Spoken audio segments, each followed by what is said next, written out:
Hello friend, मैं विपिन प्रसाद आपका अपना यूट्यूब चैनल एस मैथ्स में स्वागत करता हूं। फ्रेंड, आज का मेरा टॉपिक है ट्रिगोनोमेट्री।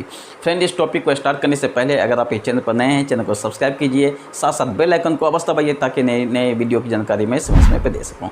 तो फ्रेंड्स, ट्रिगोनोमेट्री का आज का फर्स्ट क्वेश्चन देखिए। अगर x equal to a sine theta minus b cos theta and y equal to a cos theta plus b sine theta, तो कौन सा कथन सही है? ये 4 ऑप्शन है और इसी दोनों के हेल्प से आपको बताना है कि कौन सा दोनों में सही है। तो फ्रेंड, जब इसको ट्रेडिशनल मेथड से बनाएंगे तो आपको x square plus y square इसको स्क्वायर करना पड़ेगा, इसको स्क्वायर करना पड़ेगा, फिर दोनों को ऐड कर आपको देखना होगा कि कौन सा कथन सही है। लेकिन फ्रेंड, इतना करने की ज़रूरत नहीं है।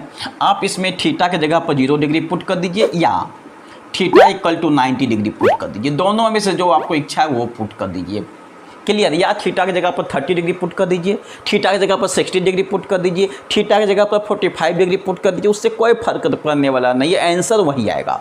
तो मैं यहाँ पर क्या लेता हूँ, थीटा के प्लेस पर मैं 0 डिग्री पुट कर देता हूँ, तो इसमें रख दीजिए। सो x इक्वल टू, जब थीटा की जगह पर 0 रखेंगे तो साइन 0 का वैल्यू क्या होता है? 0 होता है ना। तो 0 माइनस थीटा की जगह पर 0 रखेंगे तो वैल्यू कितना आएगा? cos 0 का वैल्यू 1। सो b मल्टीप्लाई 1 यानी b, यानी इसका वैल्यू कितना आ गया? x equal to minus b. इसी प्रकार थीटा की जगह पर यहाँ पर 0 रखिए तो y का वैल्यू क्या आएगा?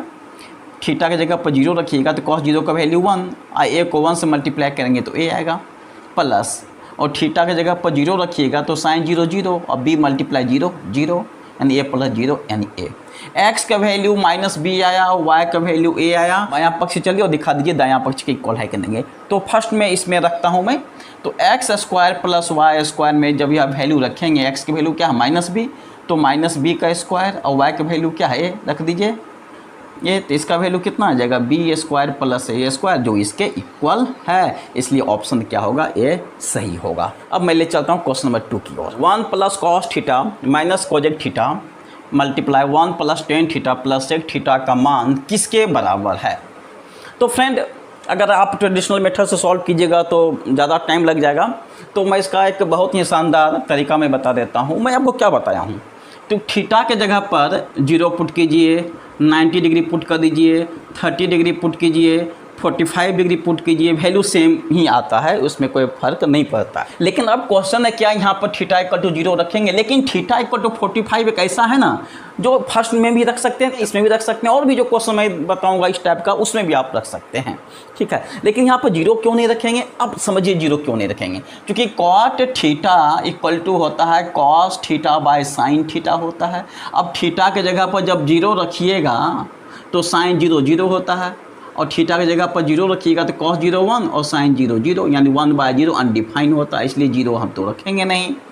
90 डिग्री नहीं रखेंगे। क्यों नहीं रखेंगे 90 डिग्री? क्योंकि टेन थीटा का फार्मूला होता है sin theta by cos theta. अब थीटा की जगह पर 90 रखिएगा तो sin 90 1 होता है और cos 90 0 होता है, 1/0 अनडिफाइन हो जाएगा, तो ये भी नहीं रखेंगे। अब दोनों में से कोई भी एक वैल्यू आप रख सकते हैं। थीटा की जगह पर 60 डिग्री भी रख सकते हैं, कोई प्रॉब्लम नहीं है, लेकिन 0 और 90 डिग्री हम नहीं रखेंगे। अब ऐसे भी समझते हैं कि कॉट 0 अनडिफाइन होता है और tan 90 डिग्री भी क्या होता है? अनडिफाइन होता है। तो मैं रखता हूँ 45 डिग्री रखता हूँ, तो रखिए, तो 1 प्लस cos 45 का वैल्यू कितना होता है? 1 होता है, माइनस कोजेक 45 का वैल्यू क्या होता है? क्योंकि साइन 45 का वैल्यू 1/√2 होता है, सो कोजेक 45 का वैल्यू क्या होगा? √2 होगा, रिवर्स हो जाता है, यानी हो जाएगा √2। एंड 1 प्लस tan 45 का वैल्यू, tan 45 का वैल्यू 1 होता है, और सेक 45 का वैल्यू, पहले एक सेक की बात करें ना तो कॉस का वैल्यू निकाल लीजिए। कॉस का अपोजिट क्या होता है? सेक होता है। तो cos 45 का वैल्यू 1/√2 होता है, तो सेक 45 का वैल्यू क्या होगा? √2 होगा, इसका हो जाएगा √2।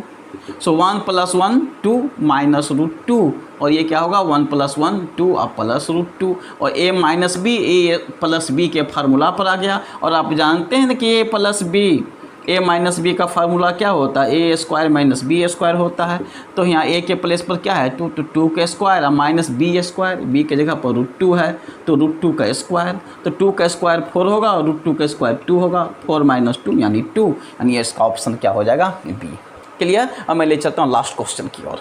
अगर x का वैल्यू दिया हुआ है sine theta plus cos theta and y का वैल्यू दिया हुआ है sec theta plus cosec theta, तो y का मान x के रूप में क्या होगा। तो फ्रेंड मैं आपको क्या तरीका बताया हूँ, सॉल्व विदाउट टेंशन। जीरो में तो आपको चेक करना पड़ेगा कि कहीं तो अनडिफाइन तो नहीं है, तो कोजेक थीटा अनडिफाइन हो जाएगा, क्योंकि कोजेक थीटा को लिख सकते हैं 1/sin थीटा, और साइन जीरो का वैल्यू क्या होता है 0, सो 1/0 अनडिफाइन हो जाएगा। इसलिए विदाउट टेंशन, अगर आपको टेंशन से फ्री रहना है तो डायरेक्ट पुट कर दीजिए थीटा इक्वल टू 45 डिग्री, कोई झंझट ही नहीं है इसमें। तो रखिए थीटा की जगह पर 45 डिग्री, तो x इक्वल टू साइन 45 का वैल्यू कितना होता है 1/√2 होता है, और कॉस 45 का वैल्यू भी 1/√2 होता है, तो ये हो जाएगा 2√2। क्लियर, यानी इम्प्लाइज x इक्वल टू, और 2 को तो मैं लिख ही सकता हूँ ना, √2 मल्टीप्लाई √2 और डिवाइड बाय √2, ये √2 कैंसिल, सो x का वैल्यू हो गया √2। अब y का वैल्यू निकालते हैं, तो सेक 45 का वैल्यू कितना होता है cos 45 का अपोजिट सेक, तो cos 45 का होता है 1/√2, सेक 45 का क्या हो जाएगा √2 हो जाएगा, √2 प्लस कोजेक 45 का वैल्यू भी √2 होगा। क्यों? क्योंकि साइन 45 का वैल्यू 1/√2 होता है, सो कोजेक 45 का वैल्यू क्या होगा, जस्ट इसका रिवर्स यानी √2, इसका भी हो गया √2, यानी √2 प्लस √2 क्या हो गया 2√2। अब इसमें क्या कर रहा है, y का मान x ग्रुप में क्या होगा, y का मान यहाँ पर देखिए y का वैल्यू कितना निकल कर आया 2√2, और x का वैल्यू कितना निकल कर आया √2। अब x का वैल्यू इस ऑप्शन में रखिए और देखिएगी कि किसका वैल्यू 2√2 के इक्वल होगा, वही आपका आंसर होगा। तो जब हम x का जगह पर √2 रखेंगे तो क्लियर है ये तो होगा ही नहीं, x की जगह पर √2 रखिएगा तो ऊपर में आ जाएगा √2 और नीचे में क्या आ जाएगा √2 का स्क्वायर 2, तो 2 + 1 3, जानते हैं कि नहीं √2 का स्क्वायर 2 होता है, तो 2 + 1 3, आइए हो गया √2/3। ये तो खैर होगा ही नहीं, ये भी नहीं होगा क्योंकि x की जगह पर √2 रखिएगा तो √2 और √2 का स्क्वायर, x की जगह पर √2 का स्क्वायर क्या होता है 2, 2 - 1 1, खैर ये भी नहीं होगा, यानी ये भी ऑप्शन नहीं होगा। इस ऑप्शन में रखिए x की जगह पर √2, तो हो गया 2√2 और डिवाइड बाय x के जगह पर √2 रखिए तो √2 का स्क्वायर क्या होगा 2, और 2 - 1 यानी 2√2, यही ना आएगा, 2 - 1 1 होता है, 2√2 में 1 डिवाइड कीजिएगा तो 2√2 आएगा, यानी y के वैल्यू के इक्वल आ गया, इसलिए ऑप्शन क्या होगा C सही होगा। राइट। सो फ्रेंड आज का यह वीडियो कैसा लगा, अगर अच्छा लगा होगा प्लीज़ लाइक से सब्सक्राइब करना नहीं भूलिए। फिर मिलेंगे नए वीडियो के साथ, जय हिंद।